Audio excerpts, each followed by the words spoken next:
So I've quoted a statistic very often on this program that small businesses are the backbone of the economy. There are over 30 million small business owners in the United States, but many entrepreneurs, I can tell you from talking so many of them on this program, launch their business with little guidance.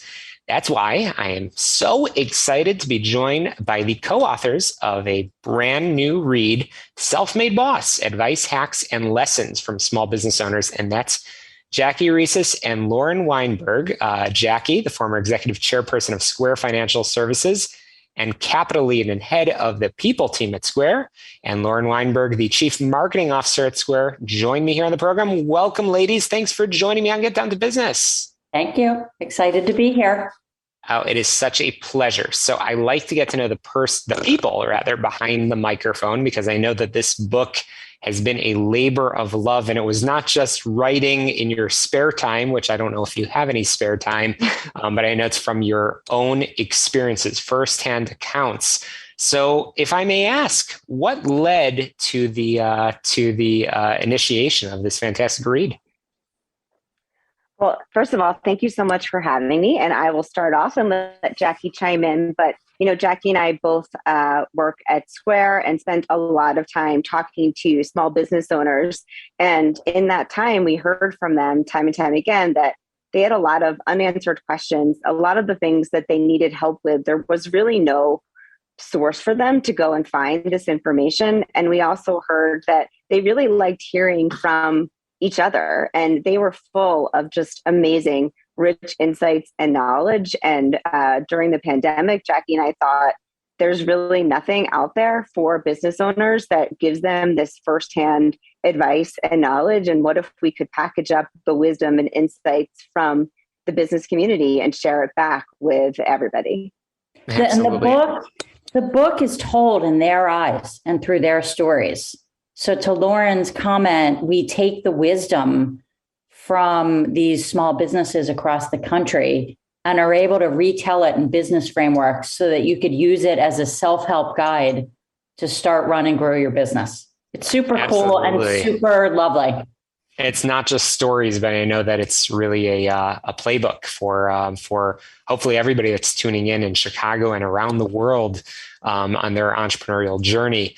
And you are both being very modest, because your own experiences, your bios can read many, many, many pages long. So as you highlight and profile those business owners that you've been fortunate to meet, I know that there's a lot of lessons to be learned. So I'm curious, as I read some of the insights into the book, there's a couple of things that jump out at me. And I'm curious, for every entrepreneur, hopefully they're putting their passion, their expertise into what they are hoping to make, not just a career, but really a mission. How can and when is appropriate for a personal passion or a side hustle to actually become a career? And what are some of those lessons that you've learned in this book? Yeah. So first of all, anytime. Like if you have a personal passion, and I think this year is a great signal of how people are doing this by the millions, you should absolutely explore it, because usually people are most successful with things that they truly love. And I think there are two dynamics around starting a business. One is getting in the mindset of, is this something that's a lifestyle business? Are you just trying to do it to sustain yourself? Or two, are you trying to set yourself up for a very large, growing, huge company? And I think you can take different paths with employees and setting up the company, depending on how you think about it. I think the next thing to really focus on is, do you have enough of a capital cushion in your wallet to make sure you're going to be safe? Can you sustain yourself through 6 months or so of startup costs where you might not have a salary? Or if so, if you can't do that, you might have to do it on the side. You might have to come up with some alternative way of structuring yourself so that you can survive for that startup period that's inevitably a learning experience. And so that's the start of the way to think about the framework. We go into a lot of detail about how to think about how much cash flow you need to have, whether you should do it as a side hustle. And so it really depends on your personal circumstances and what kind of network you have around you to support you. Certainly, certainly. And again, I'm chatting with the co-authors of Self-Made Boss: Advice, Hacks, and Lessons from Small Business Owners.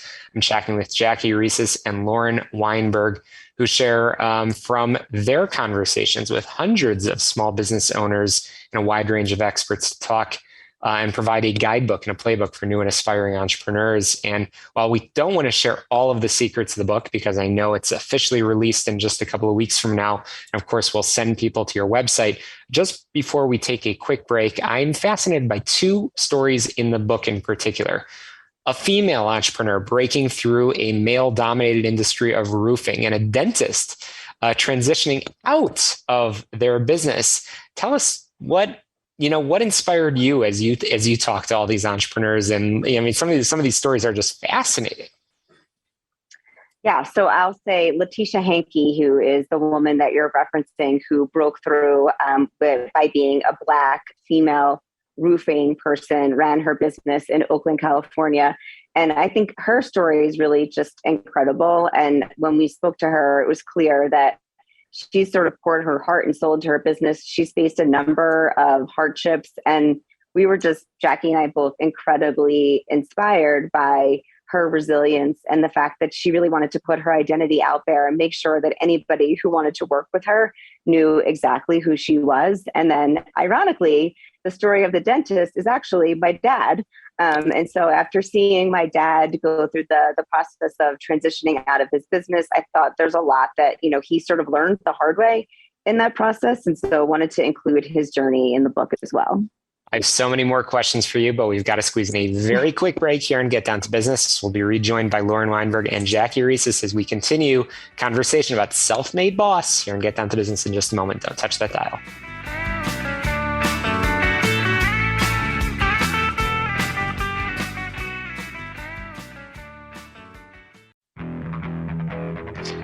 I've been scribbling notes throughout this conversation with the co-authors of Self-Made Boss. And again, I'm joined by Jackie Reeses and Lauren Weinberg, who prepared this fascinating, I wouldn't call it a book. It's really a part starter kit, part encyclopedia, and part inspiration. Lots of things over there.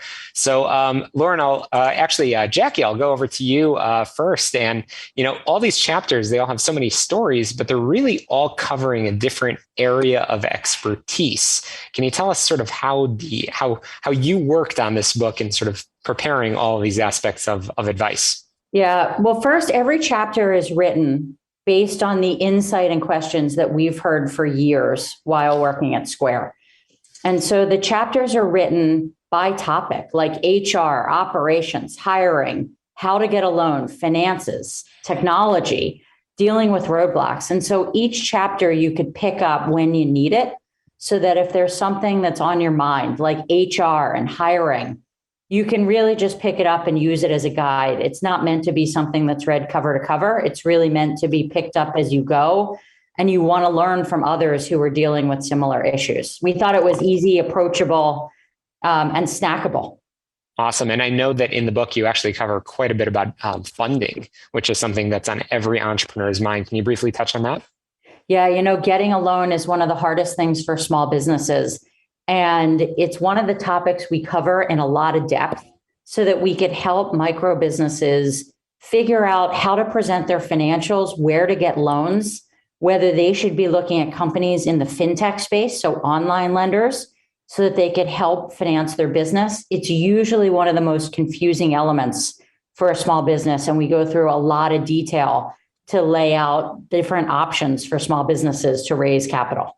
Incredible. And again, this is a great read, and we're going to make sure that everybody can find it as it's released in just a couple of weeks. But Lauren, over to you.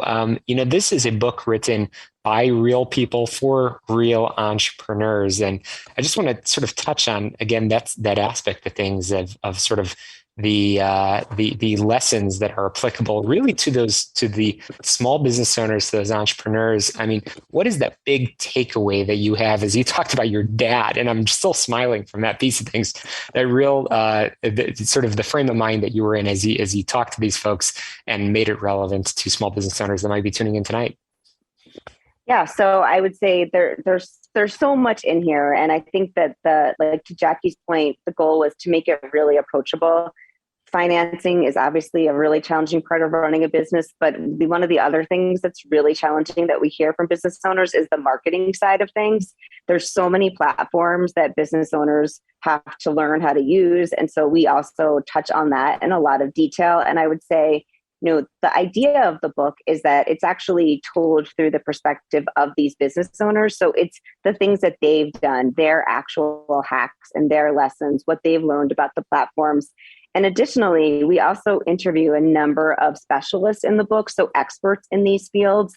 And that way we have both the perspective and the real experiences from the business owners married with some advice from people who are actually experts in marketing and social media and some of those other channels. Well, that's powerful stuff indeed. So no doubt all of our listeners are nodding their heads vigorously because there's something in this book, Self-Made Boss, for absolutely everybody. So how can we find the book as soon as it's released? So it's on Barnes & Noble, it's on Amazon, it's on any bookstore or online site. And so just look up Self-Made Boss and you'll find it.